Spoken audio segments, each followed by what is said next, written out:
L'idée, en tous les cas, d'être là aujourd'hui, c'est de vous présenter un autre versant qui fait que nous ne sommes qu'un et que l'entreprise, aujourd'hui, probablement a oublié que nous étions des humains et que l'humanité fonctionne parce qu'il y a des humains. Ce qui est important dans la prévention des risques psychosociaux en général, du burn-out, de l'épuisement professionnel, c'est toujours les causes et les conditions.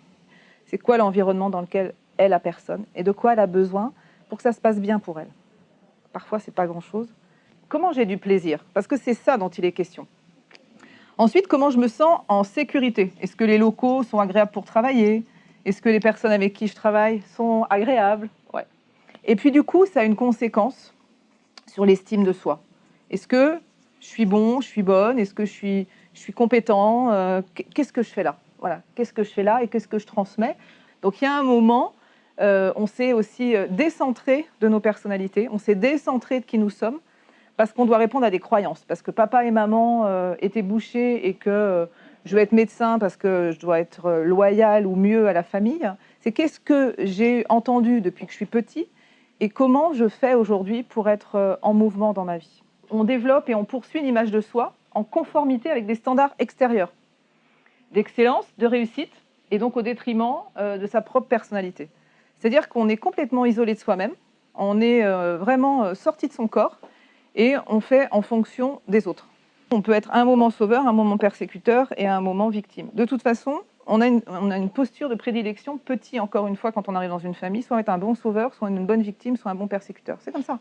Je reviens à la conscience et la connaissance. À partir du moment où on a la conscience et la connaissance, on bosse sur soi. Et tout est bien, tout est juste. Par contre, ce qui est intéressant, c'est de se dire que ça, c'est vis-à-vis de l'extérieur.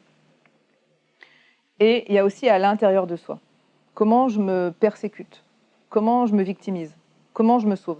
Donc pour moi, c'est un indicateur aussi, ça c'est un petit outil aussi que vous pouvez avoir pour vous-même et puis pour vos collaborateurs.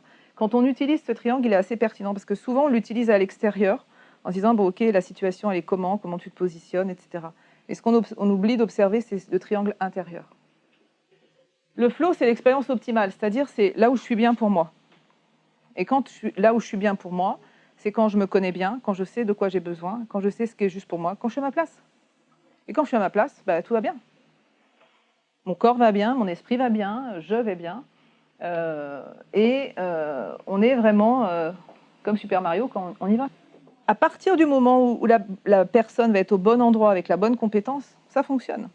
On tend vers une société qualitative, donc on revient à cet épicurisme, en tous les cas existentiel, de se dire qu'est-ce qui est bon pour moi, et si c'est bon pour moi, c'est au service du bien commun.